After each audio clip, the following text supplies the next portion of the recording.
ನಮಸ್ಕಾರ ಸ್ನೇಹಿತರೆ, ದಿಶಿರಾ ಕಿಚನ್ಗೆ ನಿಮ್ಗೆಲ್ಲರಿಗೂ ಸ್ವಾಗತ.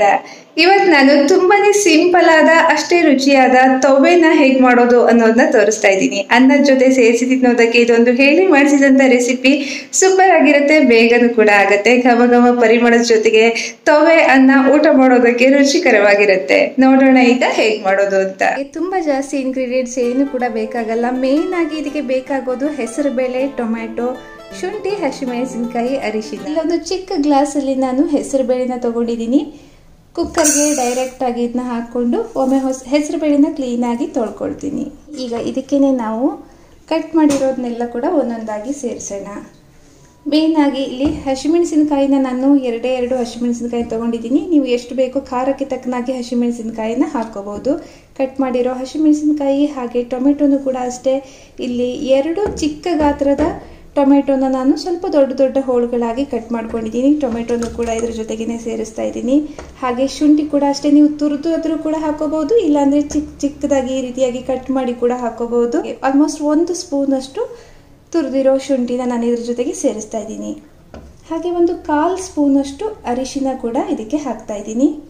ನೀರನ್ನು ನೀವು ನೋಡ್ಕೊಂಡು ಹಾಕೋಬಹುದು, ಎಷ್ಟು ಬೇಕಾಗುತ್ತೋ ಹೆಸರು ಬೇಳೆ ಬೇಯೋದಕ್ಕೆ ಅಷ್ಟು ನೀಟಾಗಿ ನಿಮಗೆ ಅಂದಾಜು ಸಿಗೋದಕ್ಕೆ ಅಂತ. ಹೆಸರುಬೇಳೆ ಚೆನ್ನಾಗಿ ಅರಳ್ಕೋಬೇಕು, ಹಾಗಾಗಿ ಇದಕ್ಕೆ ಸ್ವಲ್ಪ ನೀರು ಬೇಕಾಗುತ್ತೆ. 2 ಗ್ಲಾಸ್ ಅಷ್ಟು ನಾನು ಇದಕ್ಕೆ ನೀರನ್ನು ಹಾಕಿದ್ದೀನಿ. ಇನ್ನು ಸ್ವಲ್ಪ ಬೇಕಿದ್ರೂ ಕೂಡ ಹಾಕೋಬಹುದು. 2.5 ಗ್ಲಾಸ್ ಅಷ್ಟು ಇದರಲ್ಲಿ ನಾನು ನೀರನ್ನು ಹಾಕಿದೆ. ಕುಕ್ಕರ್ ಒಕ್ಕಿ ಚಲ್ಲದೆ ಇರೋದಕ್ಕೆ ಮೇಲ್ಗಡೆಯಿಂದ ಆಚೆ ಬಂದ್ಬಿಡತ್ತೆ ಲಿಡ್ಡಲ್ಲಿ ಅನ್ನೋ ಹಾಕಿದ್ರೆ ಇದ್ರ ಜೊತೆಗೆ ಸ್ವಲ್ಪ ಎಣ್ಣೆನ ಸೇರಿಸ್ಕೋಬಹುದು. ಜಸ್ಟ್ ಸ್ವಲ್ಪ 1-2 ಡ್ರಾಪು ಎಣ್ಣೆನ ಸೇರಿಸ್ತಾ ಇದ್ದೀನಿ. 3 ವಿಷಲ್ ಆಗೋಷ್ಟು ನೀವು ಇದನ್ನ ಕೂಗಿಸ್ಕೊಂಡ್ರೆ ಸಾಕು. ನಾರ್ಮಲ್ ಆಗಿ ಹೇಗೆ ಅನ್ನ ಮಾಡ್ತಿರೋ ಅಷ್ಟರಲ್ಲೇ ಬೇಯುತ್ತೆ. ಹೆಸರುಬೇಳೆ ಕೂಡ ಇಲ್ಲೂ ಸಾಫ್ಟ್ ಆಗಿದೆ, ನೀವು ನೋಡ್ಬೋದು ಹೆಸರುಬೇಳೆ ಹೇಗೆ ಸಾಫ್ಟ್ ಆಗಿದೆ ಅನ್ನೋದನ್ನ. ಇಷ್ಟು ಸಾಫ್ಟ್ ಆಗಬೇಕು ಹೆಸರುಬೇಳೆ, ತುಂಬ ಸಾಫ್ಟ್ ಆದ್ರೇನೆ ಚೆನ್ನಾಗಾಗೋದು. ಇಲ್ಲ ಅಂದರೆ ಬೇಕಿದ್ರೆ ನೀವು ಇನ್ನೊಮ್ಮೆ ಇದನ್ನ ಒಂದು ಸೌಟ್ ತಗೊಂಡು ಪೂರ್ತಿಯಾಗಿ ಸ್ಮ್ಯಾಶ್ ಮಾಡ್ಕೋಬಹುದು.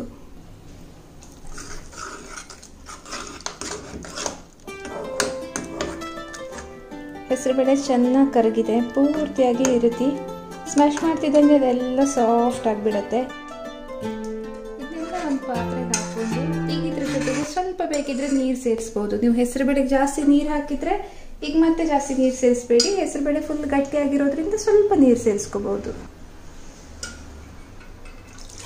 ಹಾಗೆ ಒಂದು ಸ್ವಲ್ಪ ರುಚಿಗೆ ತಕ್ಕಷ್ಟು ಉಪ್ಪನ್ನು ಕೂಡ ಹಾಕ್ತಾ ಇದ್ದೀನಿ. ಈಗ ಇದನ್ನ ಚೆನ್ನಾಗಿ ಕುದಿಸ್ಬೇಕು. ಚೆನ್ನಾಗಿ ಒಂದು ಕುದಿ ಬರಬೇಕು. ಅಲ್ಲಿವರೆಗೂ ಕೂಡ ಆಗಾಗೊಮ್ಮೆ ಕೈ ಆಡಿಸ್ತಾ ಇರಿ, ಇಲ್ಲ ಅಂದರೆ ಹೆಸರುಬೇಳೆ ತಳ ಹಿಡಿಯುತ್ತೆ ಸಮ್ಟೈಮ್ಸು. 1-2 ನಿಮಿಷ ಕುದಿಸಿದ್ರೆ ಸಾಕು. ಇದನ್ನ ಹೇಗೂ ಚೆನ್ನಾಗಿ ಬೆಂದಿರುತ್ತೆ, ಸೊ ಜಾಸ್ತಿ ಹೊತ್ತು ಕುದಿಸೋದೇನು ಬೇಕಾಗಲ್ಲ. ಜಸ್ಟ್ 1-2 ನಿಮಿಷ ಸ್ವಲ್ಪ ಇದನ್ನ ಬಿಸಿ ಮಾಡಿ ಅದಾಗ್ತಿದ್ದಂಗೆ ಇಲ್ಲಿ ಫ್ಲೇಮನ್ನು ಆಫ್ ಮಾಡಿ ಸ್ವಲ್ಪ ನಿಂಬೆ ಹಣ್ಣನ್ನು ಹಿಂಡ್ತೀನಿ. ತೊವೆಗೆ ನಿಂಬೆ ಹಣ್ಣು ಸೇರಿಸಿದ್ರೆ ಫ್ಲೇವರ್ ತುಂಬ ಚೆನ್ನಾಗಿ ಬರುತ್ತೆ. ಸ್ವಲ್ಪ ನಿಂಬೆಹಣ್ಣು ಹಿಂಡಿದ್ದೀನಿ. ಹಾಗೆ ಅದರ ಮೇಲಿಂದ ಕೊತ್ತಂಬರಿ ಸೊಪ್ಪನ್ನು ಒದಗಿಸ್ತಾ ಇದ್ದೀನಿ. ಚಿಕ್ಕದಾಗಿ ಹೆಚ್ಚಿರೋ ಕೊತ್ತಂಬರಿ ಸೊಪ್ಪನ್ನು ಹಾಕಿ ಈಗ ನಾವು ಕೊನೆಯದಾಗಿ ಇದ್ರ ಮೇಲೆ ಒಗ್ಗರಣೆಯನ್ನು ಕೂಡ ಹಾಕೋಣ.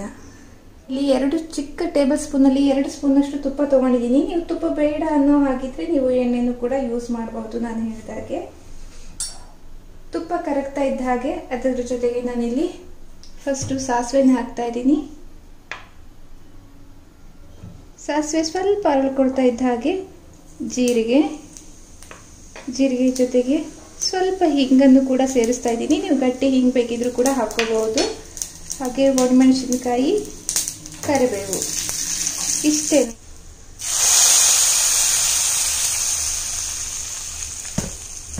ಚೆನ್ನಾಗಿ ಮಿಕ್ಸ್ ಮಾಡಿದ್ರೆ ತೊವೆ ಏನಿದೆ ರೆಡಿ. ತುಂಬ ಅಂದರೆ ತುಂಬಾ ಸುಲಭ. ಇದು ಎಷ್ಟು ಟೈಮ್ ತಗೊಳ್ಳಲ್ಲ, ಜಸ್ಟ್ ಸಿಂಪಲ್ ಪ್ರೋಸೆಸ್ಸು, ಬಟ್ ರುಚಿ ಮಾತ್ರ ಸೂಪರ್ ಅಂದರೆ ಸೂಪರ್ ಆಗಿ ಬರುತ್ತೆ.